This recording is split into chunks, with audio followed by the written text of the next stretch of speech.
Hello, beautiful souls. Welcome back to Self Love First. Welcome back to the channel, my loves.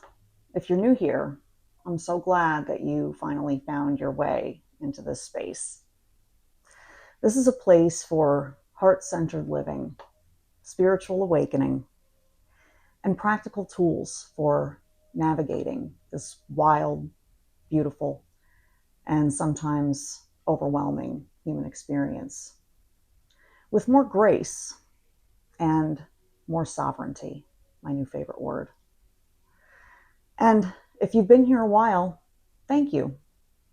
Thank you for showing up week after week, for bringing your open hearts and your willingness to look honestly at your own lives and patterns. That's not a small thing. That's spiritual courage. My name's Alicia, and thank you for tuning in. I just want to start off by mentioning, I know that I usually post faithfully on Wednesdays, usually always at 2 o'clock. However, this past Wednesday, August 12th, was just too intense for me. I don't know about you guys, but the day of the solar eclipse, where we had the extremely rare planetary alignment, the eclipse, and the meteor shower, all in the same day, had me feeling very physically and emotionally off the charts strange.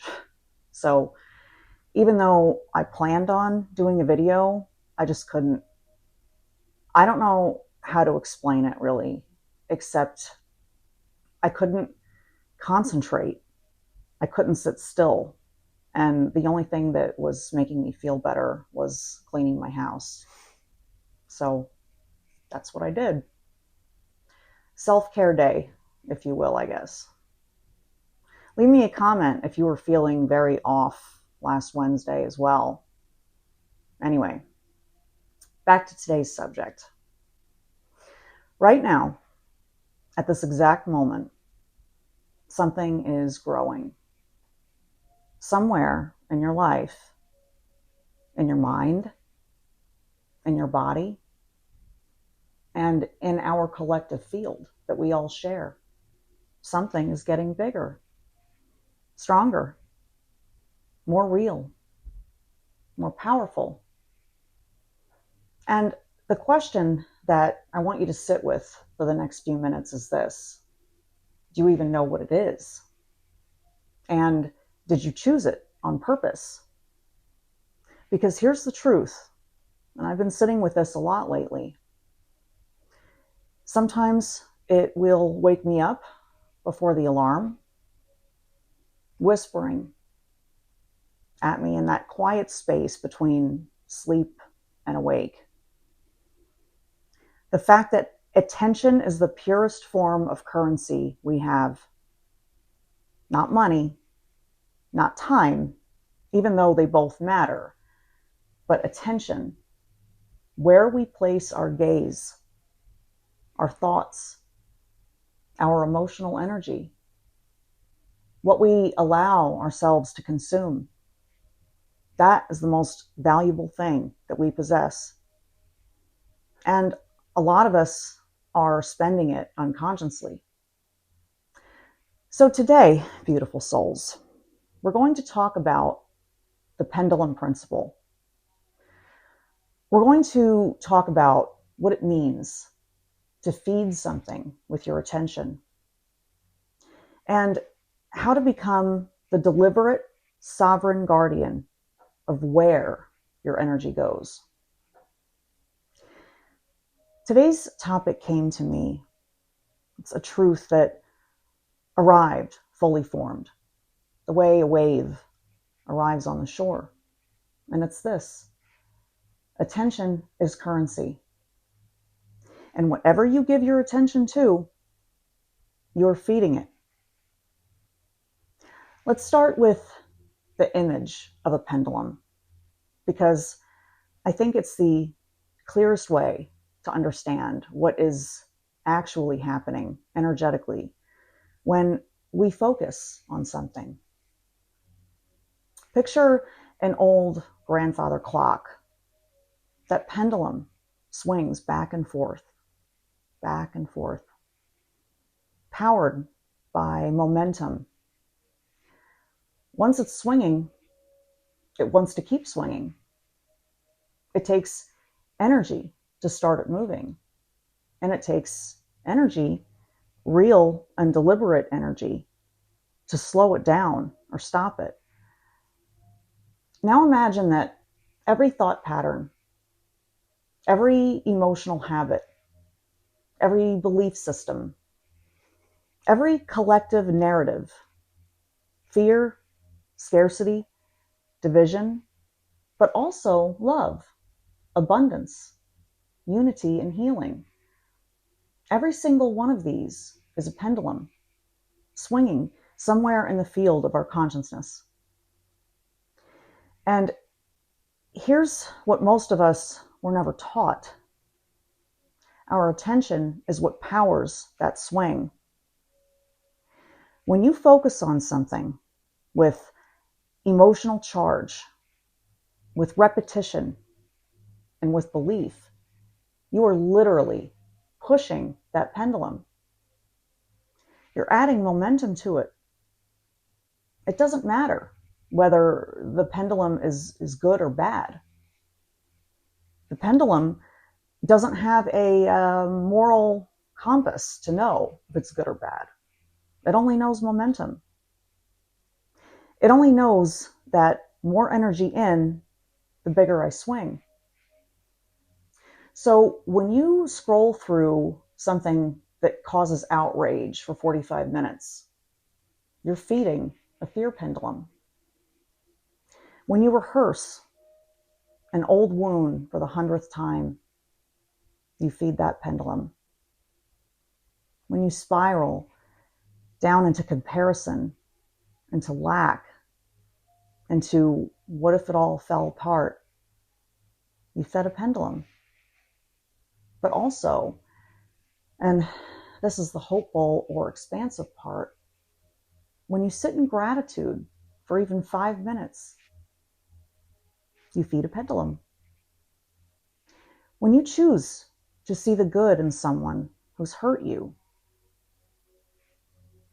you feed a pendulum of compassion.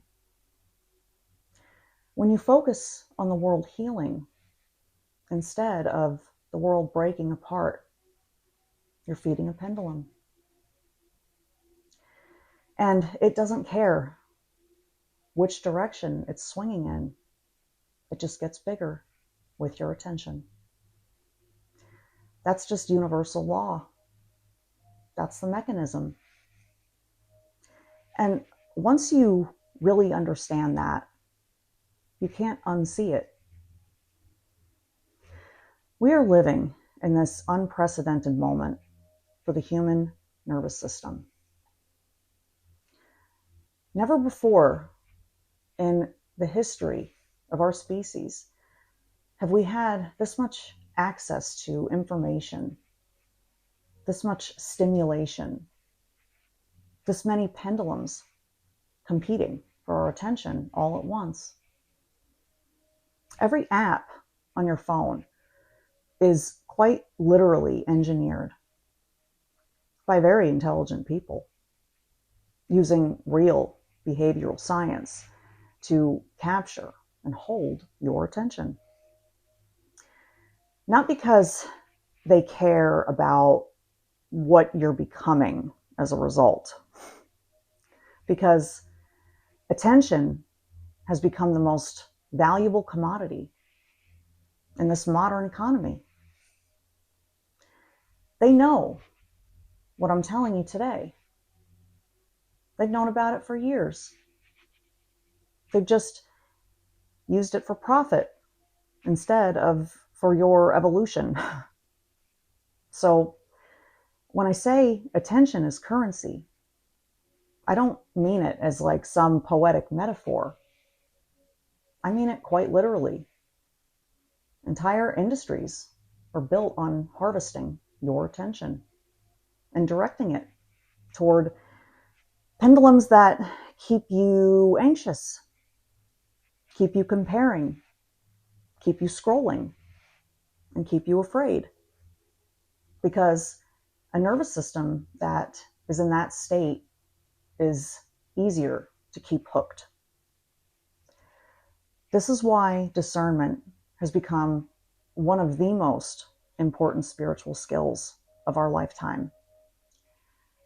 Not discernment as suspicion or fear, but discernment as your sacred stewardship of your own energy. Ask yourself honestly, and without judgment, which pendulums have you been feeding without even realizing it? Is it the pendulum of you being unworthy? The story that you keep rehearsing about not being enough? Is it a collective fear narrative that you've absorbed from the news? And now you're carrying it in your body like it's yours? Is it an old relationship wound that you keep giving fresh energy to every time you replay it? Whatever it is, just notice. There's no shame here. Awareness is always the first step towards sovereignty. Now, for those of you who know my work, you know that I love to bridge the spiritual with the scientific, because I don't believe that they're actually separate. This is part of why I love the MAP method. Make everything possible. Because our brains have very real, measurable mechanisms that mirrors the spiritual law. Your brain operates on this principle called neuroplasticity. The idea that neural pathways get stronger the more that they're used. It's like a path through a forest that becomes worn, and then it looks like a trail the more feet that walk over it. Whatever thought pattern you activate repeatedly with emotional charge becomes more neurologically efficient, easier to access, more automatic. This is the biological version of the pendulum.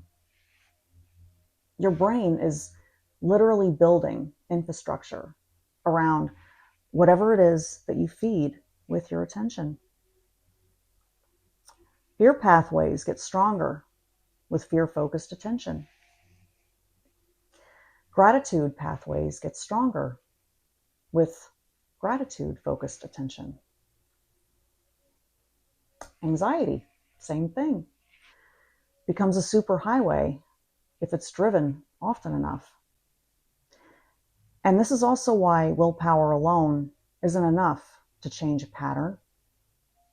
Because you're not just fighting a bad habit. You're fighting a groove that's been worn deep into your neurology, sometimes over decades. This is part of why, in the MAP method, we work with the brain's natural window of reconsolidation. That belief, that brief neurological window where an old pattern can actually be updated at the root, rather than just managed or white-knuckled through, so to speak. Because awareness alone can help you catch yourself faster.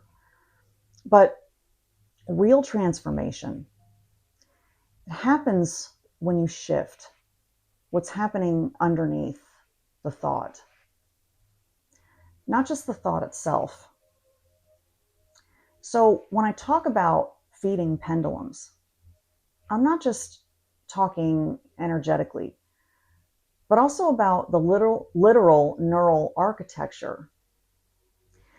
You are in a sense, voting with your attention for which version of your brain and which version of the collective field gets to become your dominant reality. And here's where it gets even bigger. Because we're not just individually feeding the pendulums. We're doing it collectively all of the time as a species at whole. Think about how quickly fear can spread through a community or a comment section or a family group chat. That's not coincidence. There's no such thing. That's collective attention feeding a collective pendulum. And pendulums with enough collective momentum, it gets behind them and it makes it start to feel inevitable, unstoppable, like this is just the way things are. But the same is true in the other direction. So every unexpected act of kindness that goes viral, every moment of collective prayer or collective hope, every wave of people choosing to focus on healing instead of anger, that's a pendulum too. And it's just as real, just as powerful, and just as capable of gaining that unstoppable momentum. This is why I keep coming back again and again to this theme of sovereignty moving into unity. Because your individual choice about where to place your attention is never just personal. It ripples. It contributes to which collective pendulum gains the most momentum. So you're not a passive bystander in the story of humanity right now. You're a contributor every single day, whether you realize it or not. That's not meant to overwhelm us. It's meant to remind us of how much power we actually hold. So, speaking practically, how do we actually do this? How do we become sovereign stewards of our own attention instead of unconscious feeders of whatever pendulum happens to grab you first? Pause.